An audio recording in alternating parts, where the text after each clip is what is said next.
Incoming transmission.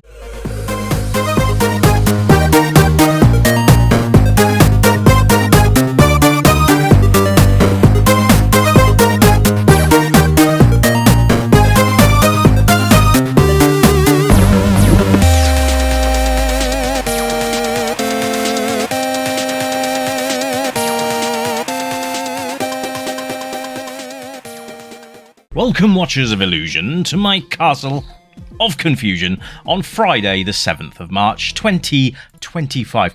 Why do I give you the date? Well, in the future, when we're all gone and this is the only thing that's left, you'll know when it was first aired. That's the whole point of it. But hey, there you go. A little bit of useless trivia for you. Anyway, today, Famidash. Ooh, yes, Famidash. On the NES or the Famicom, if you like. Depends where you're from. Anyway, it's a one-button game. And it will probably frustrate you and delight you in equal measure, based on the game called Geometry Dash, but ported to the NES, which is lovely. So it is a puzzle game of sorts. Think Flappy Bird, if you like, but without the need to flap. I know that sounds really confusing, but it's the way that it's probably best that we explain it that way. Boom, I'm dead already. Right, so basically it's a game with no restart points except for the start of the level. But we'll go through it all as we go through. Yes, we will. So Famidash, what do you do? Well, basically you use your one button to guide your whatever you decide to have through each level. But restart points do not come included in said levels. Now this is one of the game modes. There's quite a few different level sort of things you can try as well. So it's not just a one-trick pony. So you can go through the game and kind of play it the way you want to, really. So if one is too hard, you just move on to another. Simple, really. And but simple as anything. But this game is not simple. This mode actually is not the best one to start with, I'm going to tell you. But we'll back out of this in a minute, and I'll show you the level that is probably best for you to start on. It's still going to irritate the pee out of you, but it's such a bloody addictive game. All those thoughts of mass murder will disappear, I promise. But here we go. It's a very clever game, and we're going to go through everything as we play, because that's the best way of doing it. Although, with my level of concentration skills and talking at the same time, we could be in for a bit of a haul. You can see there are multiple aspects to this. I don't actually like this level at all. There we go. Right, so here we go. This is where you want to be. Now you see I've got 41% of this level completed already because I've played it. I played it for about 10 minutes before I decided that this was what I was going to review today. Just to get a heads up sort of what we're doing. So you can see it's actually really nice. It's very, very basic graphics, but that's the whole point of it. It doesn't need to be flashy graphics. It doesn't need to be amazing. It just needs to be simplistic and enough for you to have a play and think, actually, I'm really enjoying this. Because that's what games should be about at the end of the day. Yes. So it's all about timing. Like I said, you've got one button, and that's all you've got to worry about, and that button makes your whatever it is jump. So we've got a cube at the moment, but you can change it into different... I mean, it's always going to be a square, but you can change its aesthetics. We'll look at all that later on as well. But this is basically the game. So the idea is that you go through a scrolling map, and you avoid all the obstacles. Any collision with anything will kill you, or destroy your cube, whichever way you want to look at it. It's... I mean, we'll cover the gameplay aspect in a bit, but I would say that if you get easily frustrated, it might not be your cup of tea. I get easily frustrated, but I'm actually weirdly enjoying this.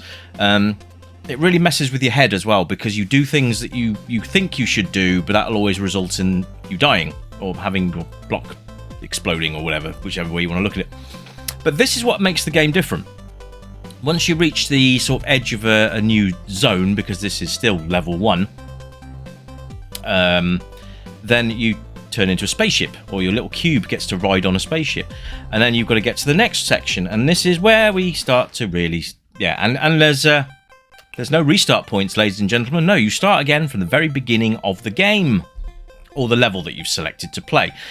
I'll try and show you a selection of the levels as well, so that you're not just seeing the same thing repeated over and over again. You can see here that we're on attempt 6. There is no limit. You just keep going and going and going until you complete it. So there you are. There's nothing to collect. Well, there's coins to collect. If you want to collect those, that's all fine and dandy. There's no UI at all, so that's quite nice not to have to worry about bringing that into play. You just want to concentrate on getting your little block over and under obstacles as best as you can, because it's not easy and it plays tricks on your head. It's like, oh, if I don't get this bit done... When I first started playing it, I actually jumped up and hit that triangle spiky thing. I really like this level. So to move your ship up and down, you just hold the jump button. So the idea is that you just avoid all the obstacles. Now this one, obviously being level, it's like basic level, it's not too challenging. But yeah, don't let that fool you, because now we're into the second bit. I've mistimed. Oh, bloody hell. Nope, mistimed that. So back to the start we go on attempt 7. There doesn't even seem to be a score either, so it's just basically percentage based on how much of the level that you get through. So my top score was 41% on this level, which is not bad actually considering. But getting any further than that is a bit of a challenge, I will tell you. You can probably tell that from how we're playing anyway. Why do I always refer to myself as we? It's weird. But anyway, this is like I said, it's a bit like Flappy Bird in the sense that it's going to frustrate you. But at the same time, you should be enjoying this game. It is good fun. And that's coming from someone who really struggles with this sort of game. Normally I'd be really frustrated by now. But I'm actually weirdly having fun. So if this doesn't look like something you'd enjoy, give it a go anyway, because it's free. Go and grab it. I'll put a link in for you if I can find it. I'll put a link in the description for you. It's always being updated as well, so on GitHub, so we can send you the link on that one, which would be cool. You can go and check out the latest build. This is version 1.2, I think. It's the last one I got anyway. But yeah, you can see it's nice and smooth. Colour-wise, it's really nice as well. The background will change colour as you progress through as well, which is quite cool. We like things like that. You'll notice that the cube does land on each side as you jump as well, which is nice. It's a nice touch, isn't it? So it makes a change to have a cube rather than an actual character on the screen. But again, you can customize that. Literally later on, I will show you the customization of the cube.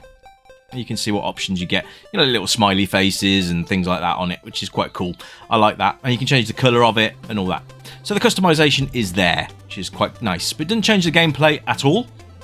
You'll still be doing these frustrating levels, just with a new look of cube. But that's okay. That's okay.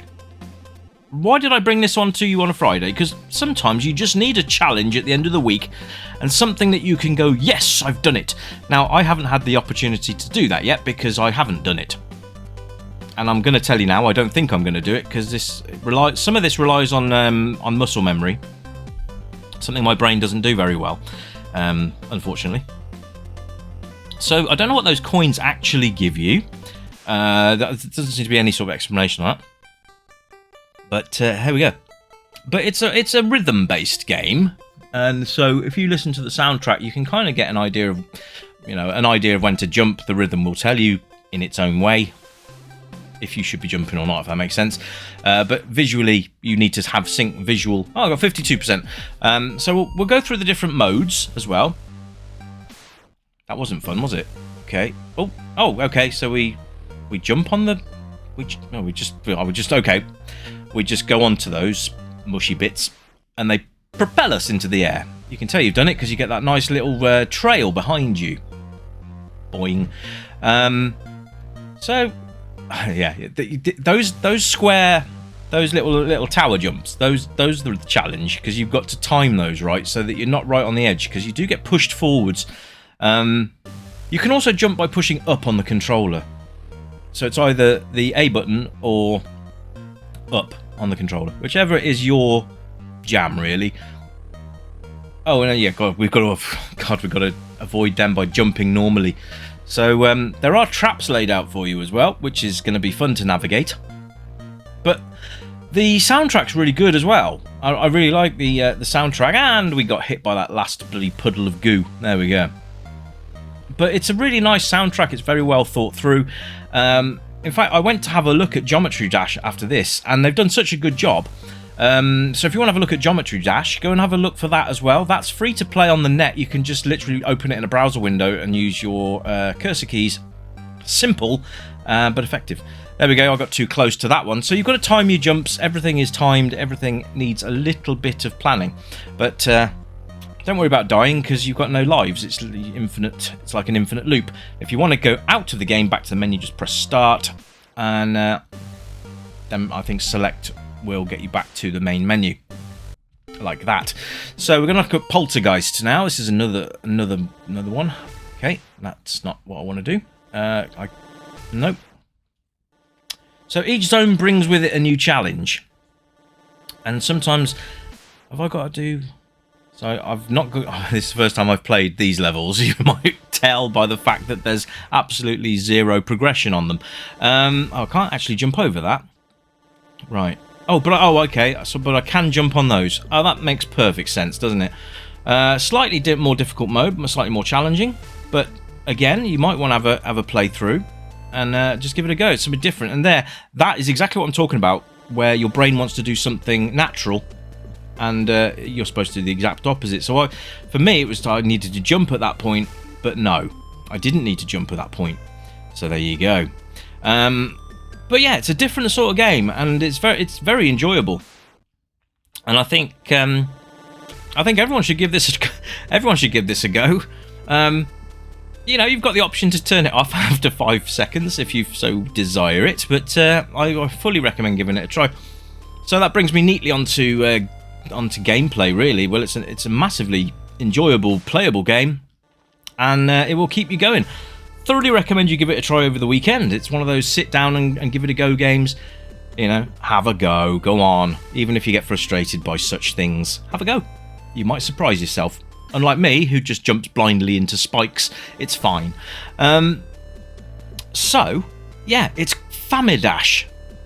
And I think it's something that, it's something I certainly didn't think I'd enjoy. So, colour me surprised. But there you go.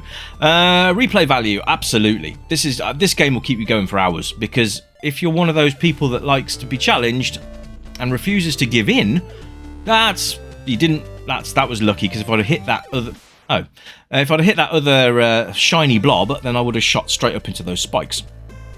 So there is planning to be done. But I hope you've enjoyed today's review. It's something a little bit different, and I hope you enjoyed the Game Boy game yesterday, Wario Land 4. I say there'll be more handheld games coming soon, but this taking you nicely into your weekend. Speaking of which, I hope you have a good one. I'll be back on Monday. Remember, there's going to be a demo tomorrow. I'm not sure which system I'm doing it on yet, but I will figure that out probably tomorrow. But until then, my friends, I'm going to leave you to it with a little bit of soundtrack over the top now, and I will be with you again on Monday. Until then, my friends, you have a great weekend, and until then, you keep it retro, and as usual, it's bye for now. Bye-bye!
Welcome, stranger, I know why you're here. You remember games from the yesteryear, games with pixels and that bleep bloop sound. But boy, they were the very best games in town. We light up the night, neon dreams in our eyes, arcade machines whispering low, pixelated worlds where we all come alive. Level up high, let the good times flow. Joystick in hand, we're reliving the past. High scores and laughter, we're making it last. With every coin drop, we're forging a bond. In this pixel paradise, we'll always respond. Welcome to the Retro Gaming Club, where the 8-bit dreams never fade away. Gaming to the beat of our favorite tunes. Let's play till the dawn, we'll never lose.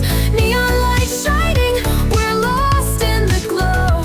In the Retro Gaming Club, let's go, let's go. Flashback to battles, we'll play side by side. Power-ups and hearts, love in disguise. We'll race through the levels, collect all the coins. In this timeless adventure, we're waiting to join. Crashing 8-bit beats, igniting the night. From pixels to dreams, we'll take flight. With every button pressed, our spirits ignite. In this retro wonderland, everything feels right. Welcome to the Retro Gaming Club, where the 8-bit dreams never fade away. Gaming to the beat